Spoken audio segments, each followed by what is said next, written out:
Olá, Deus abençoe tua vida em nome de Jesus. Meu nome é Robson, eu estive afastado do canal do YouTube por algum tempo, estou retornando e nesse retorno venho trazer um estudo da parte de Deus para a tua vida. O nome desse estudo será Contemplando Deus Verdadeiramente. Esse estudo levará algumas semanas, não esgotarei o tema em uma só vez. Serei bem cauteloso, bem detalhado. O propósito é que você receba conhecimento verdadeiro, entendimento bíblico e sabedoria espiritual para a tua intimidade com Deus melhorar, para o teu relacionamento com Deus crescer e frutos espirituais serem produzidos em tua vida. Então fique comigo, Bíblia aberta, papel e caneta na mão e vamos a uma pequena introdução hoje. Para contemplar a Deus verdadeiramente, precisamos conhecê-lo, precisamos entendê-lo. E conhecer a Deus está muito além de ter uma ideia genérica de que Ele existe.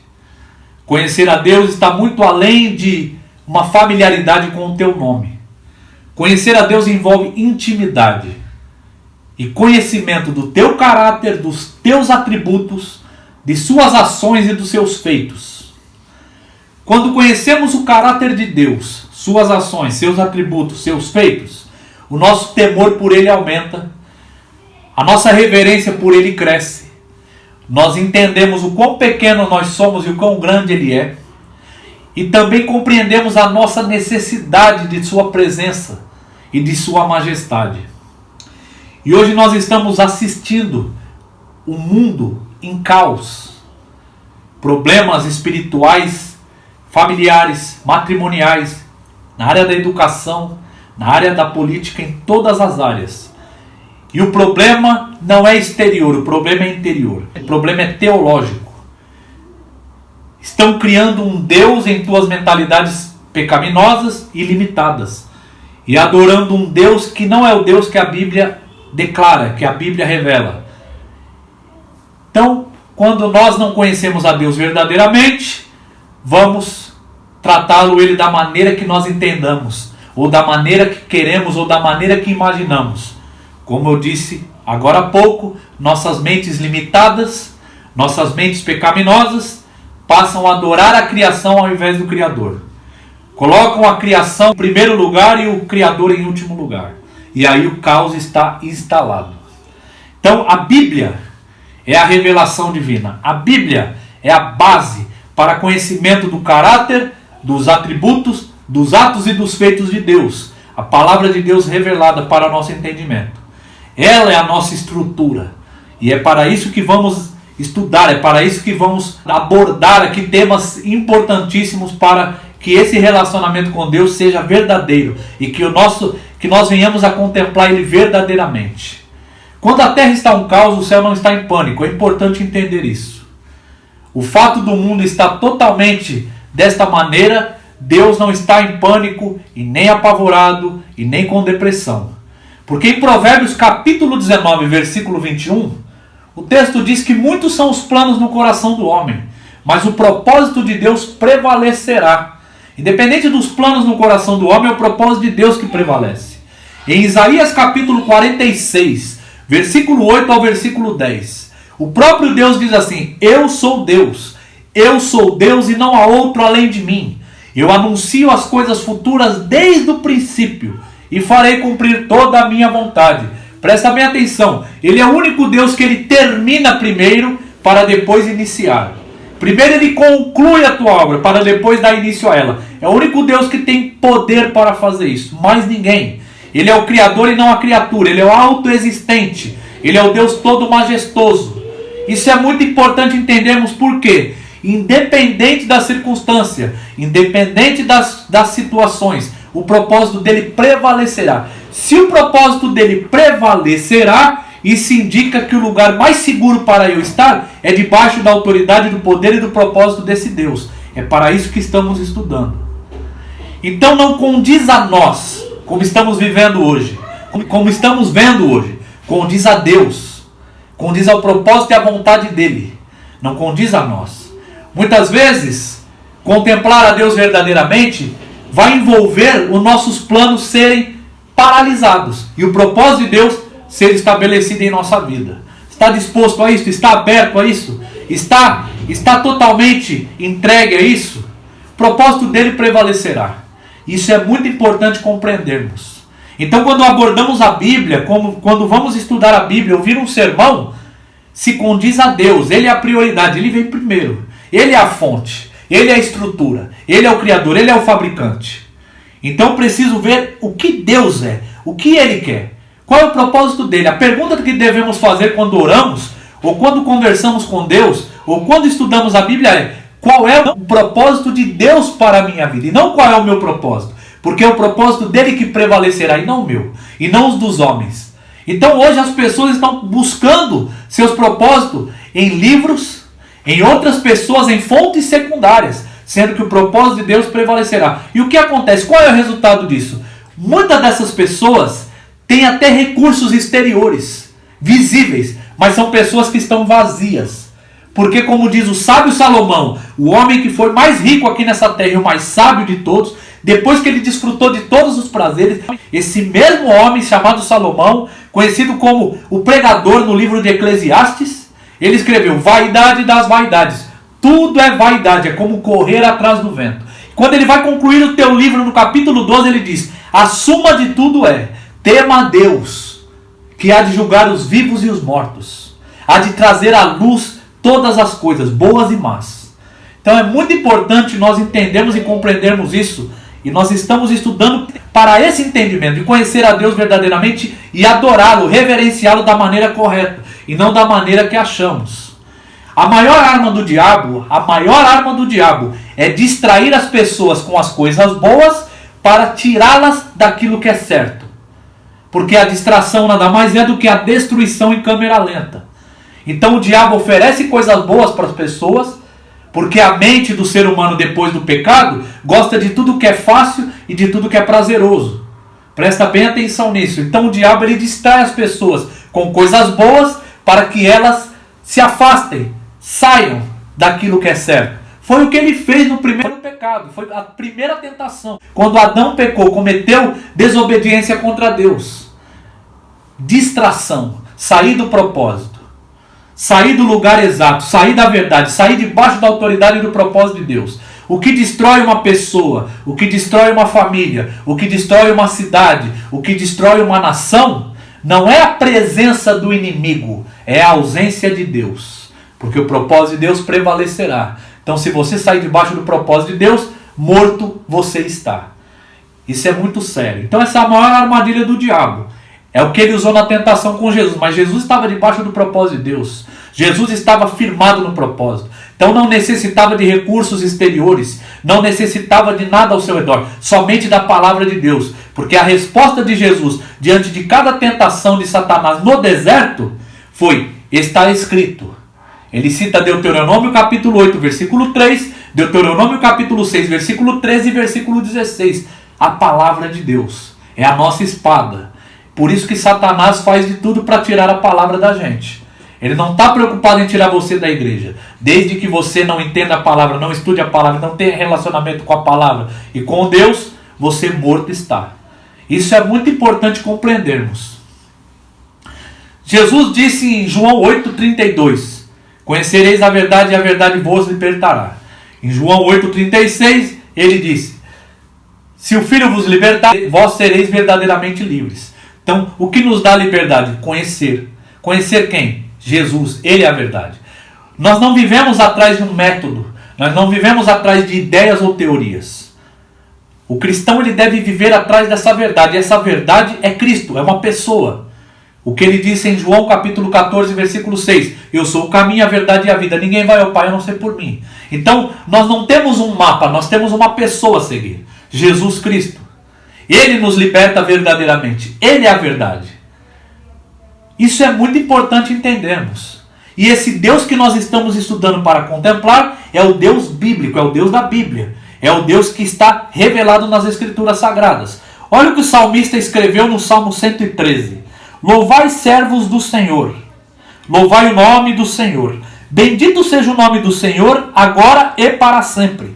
Do nascimento do sol até o ocaso. Louvado seja o nome do Senhor. Excelso é o Senhor, acima de todas as nações, e a sua glória acima dos céus.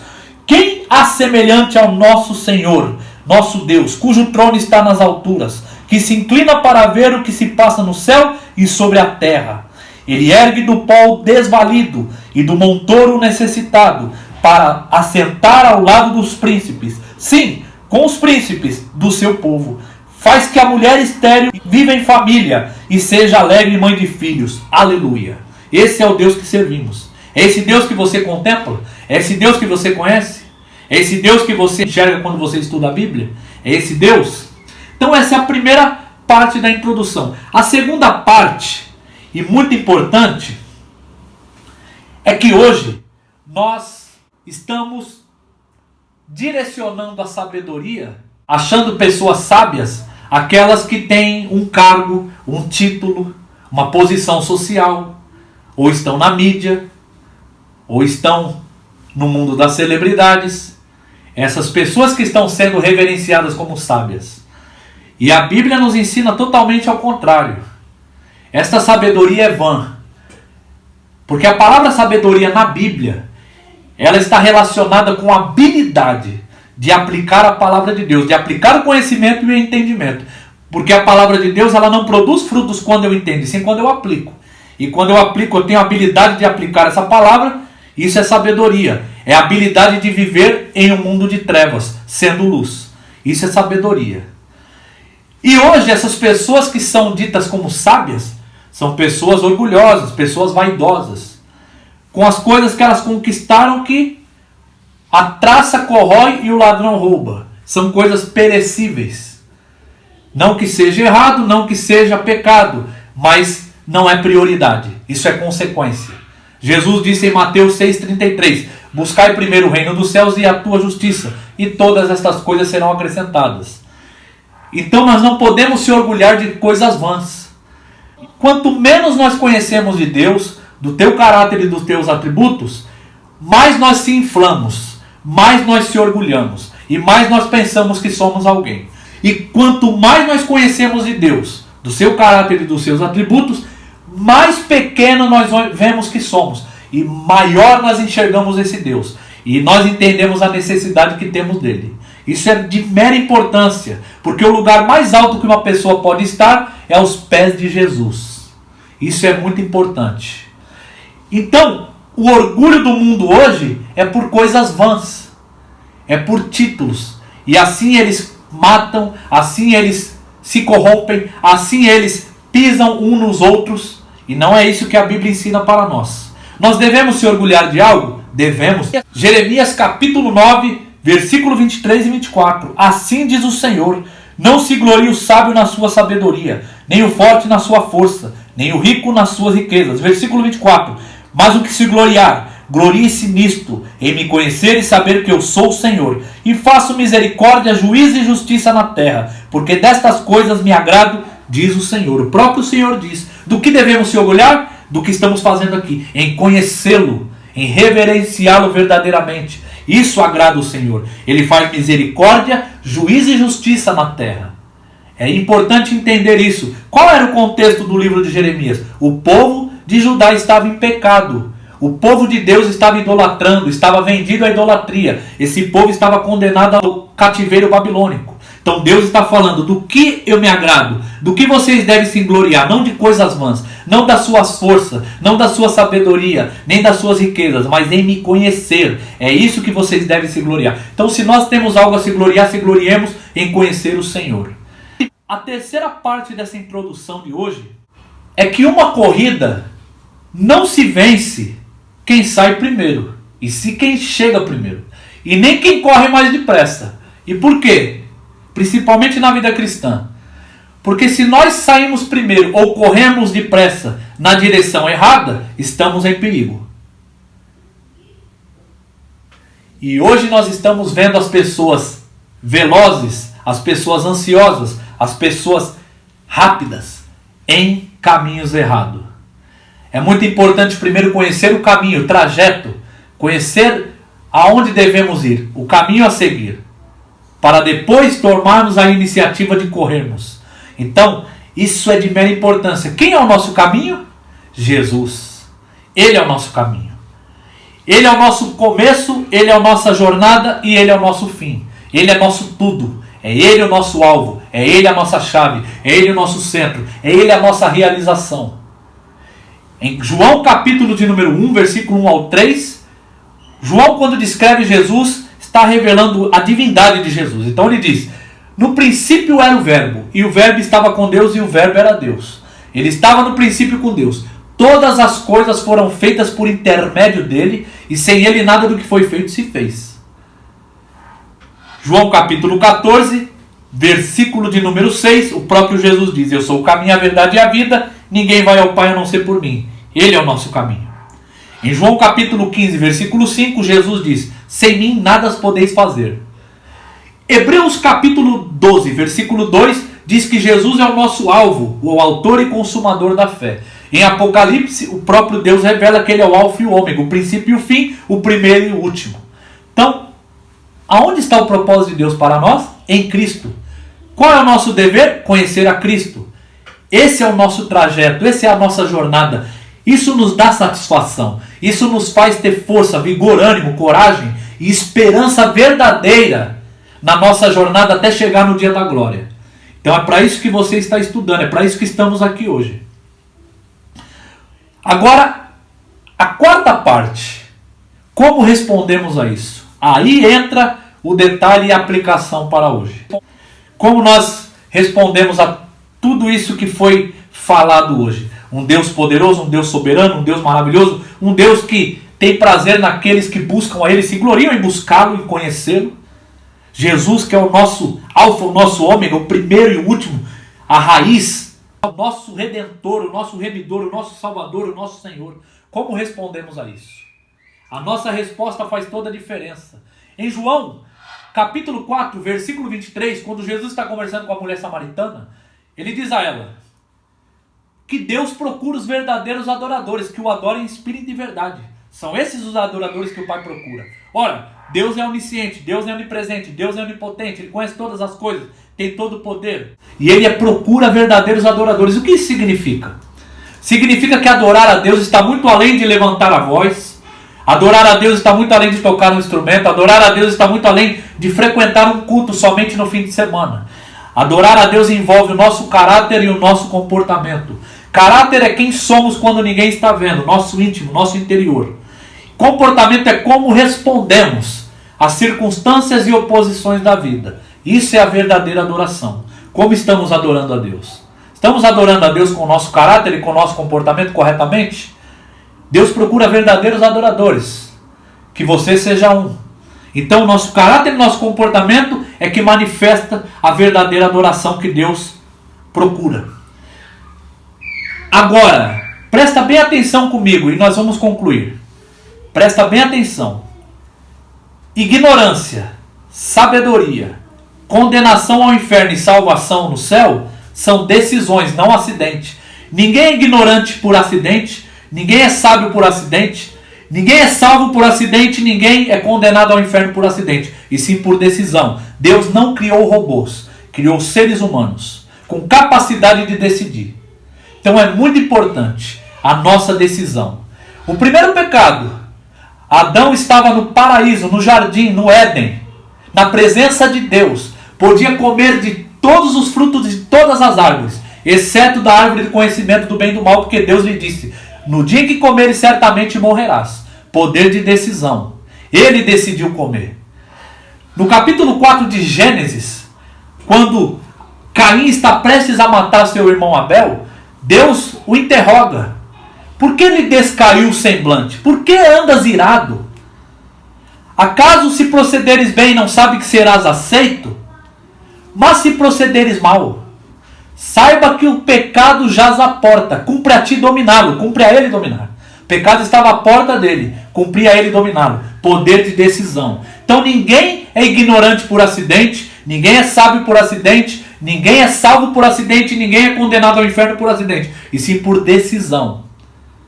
Agora, outra coisa mais importante ainda é entender que as consequências são mais importantes do que as decisões. E muitas vezes que nós decidimos coisas nas nossas vidas, prestamos mais atenção na decisão do que nas consequências. É por isso que muitos caem no buraco. Porque as consequências são mais importantes do que as decisões. E as consequências devem ser estudadas. Só depois de estudar as consequências é que devemos tomar a decisão. Então é importante. Por isso que Deus é revelado. A fé é pedagógica. A fé é para nos deixar mais maduro. É para nos dar sabedoria e conhecimento. Ninguém tem uma fé cega. Deus é revelado aqui. Eu tenho fé nesse Deus porque eu conheço o caráter dele. Eu conheço ele. Eu sei os atributos dele. Eu tenho fé de quem ele é aqui revelado. Eu sei que o que está revelado aqui é verdade. Então essa fé é uma fé pedagógica, é uma fé que cresce, que evolui, que nos fortalece. Não é uma fé mística, não é uma fé tola, é uma fé que nos dá entendimento. Então isso é muito importante a gente entender. Então nós avaliamos as consequências, estudamos a consequência, prestamos atenção nos detalhes das consequências e aí tomamos a decisão. Isso serve para tudo na vida. Então quando a tentação bate a porta, o pecado bate a porta, o adultério, a idolatria ou a rejeição contra a verdade de Deus, você tem que estudar as consequências para depois decidir. Então as pessoas hoje estão rodando em círculos, perdidas. As pessoas estão umas ferindo as outras com palavras e ações porque elas não prestam atenção, não estudam, não meditam nas consequências e vão sim somente nas decisões. Tomam decisões quando estão emotivas e consequentemente os resultados vêm, a consequência vem. A palavra diz em Gálatas capítulo 6, versículo 6 a 8, de Deus ninguém zomba, aquilo que o homem plantar ele também colherá. Então presta bem atenção nisso, primeiro presta atenção nas consequências, para depois tomar as decisões. Isso serve para a vida espiritual, relacionamento com Deus, isso serve para a vida matrimonial, vida familiar, vida social, em todas as áreas. Isso é de mera importância. E Deus nos chamou para quê? Qual é o propósito do estudo? Qual é o nome do estudo? Contemplando a Deus verdadeiramente. Precisamos fazer o quê? Conhecê-lo, seu caráter e seus atributos. Precisamos entendê-lo e compreender o que ele quer. Deus é um Deus relacional. Ele quer intimidade conosco. Assim como ele teve intimidade com Noé. Capítulo 6 de Gênesis, versículo 9, diz que Noé era um homem justo. Noé andava com Deus. O que aconteceu com Noé? Ele foi salvo no meio de uma geração que foi totalmente destruída. Ele, a tua casa, tua esposa, teus filhos e tuas noras. Porque ele andava com Deus. No meio de uma geração corrupta. Como você anda? Como nós estamos andando? No meio de uma geração corrupta que estamos vivendo. Estamos fazendo parte, sendo influenciados, ou estamos plantados com identidade em Cristo Jesus, debaixo do propósito de Deus? Moisés falava com Deus face a face. Abraão era amigo de Deus. Davi foi segundo o coração de Deus. Então assim é os homens e mulheres que Deus procura. Olha o que está em 1 Coríntios, capítulo de número 1, versículo de número 9. Presta atenção, e Coríntios era uma igreja totalmente doente, cheio de problemas. Mas olha o que o apóstolo Paulo escreveu. Capítulo 1, versículo de número 9. Fiel é Deus, pelo qual fostes chamados, à comunhão de seu Filho Jesus Cristo nosso Senhor. Deus nos chamou, Ele é fiel. Ele nos chamou para ter comunhão com Ele através do teu Filho Jesus Cristo. Então é isso que nós devemos fazer. Para concluir, aqui 3 perguntas. E responda honestamente para você mesmo. Espero que você tenha gostado. Compartilhe, comente, faça parte desse estudo. Nós vamos ir muito além. Isso aqui é só o começo. A primeira pergunta é: com que frequência você lê a Bíblia e estuda a palavra de Deus? O Salmo 1 diz que o bem-aventurado, ele não anda no conselho dos ímpios, não se detém no caminho dos pecadores, nem se assenta na roda dos escarnecedores. E no verso 2 ele diz que o prazer dele está na lei do Senhor. E nessa lei ele medita dia e noite, ele tem prazer na lei. Não faz por obrigação, mas sim por prazer. Dia e noite ele medita na lei do Senhor. Qual é a frequência que você estuda a Bíblia? Medita na palavra de Deus. O Salmo 119, verso 11 diz: guardo a tua palavra no meu coração para não pecar contra ti. A única maneira de não pecar contra Deus é ter a palavra dele no lugar mais importante, na nossa mente, no nosso coração, no nosso eu. Com qual frequência você ora? Quando oramos, falamos com Deus. Quando estudamos a palavra, Deus fala conosco. Essa é a primeira pergunta. Com qual frequência? A segunda pergunta é: Jesus Cristo, ele é a chave para a tua vida, o centro, a verdade, a razão? Ou você só está interessado naquilo que ele pode lhe oferecer e fazer por você? Quando você vai às Escrituras, você procura entendê-lo, conhecê-lo, a pessoa de Cristo, ou somente naquelas partes que funcionam para a tua vida, que você deseja ter resultados? O poder de Deus não é a presença de Deus. A presença produz poder. O poder não produz presença. A mente de Deus é mais importante do que a mão de Deus. Muitas pessoas querem a mão de Deus, as obras de Deus. Agora, as pessoas sábias buscam a mente de Deus. Porque quem tem a mente de Deus, tem a mão de Deus. Quem tem a mão de Deus, não tem a mente de Deus. O que você busca? O que você quer para a tua vida? E a terceira e última pergunta é: a tua vida está evidenciando, demonstrando que Deus habita na tua vida, que você é uma pessoa salva, que o Espírito Santo habita em você? Através das tuas obras, do teu comportamento, do teu caráter?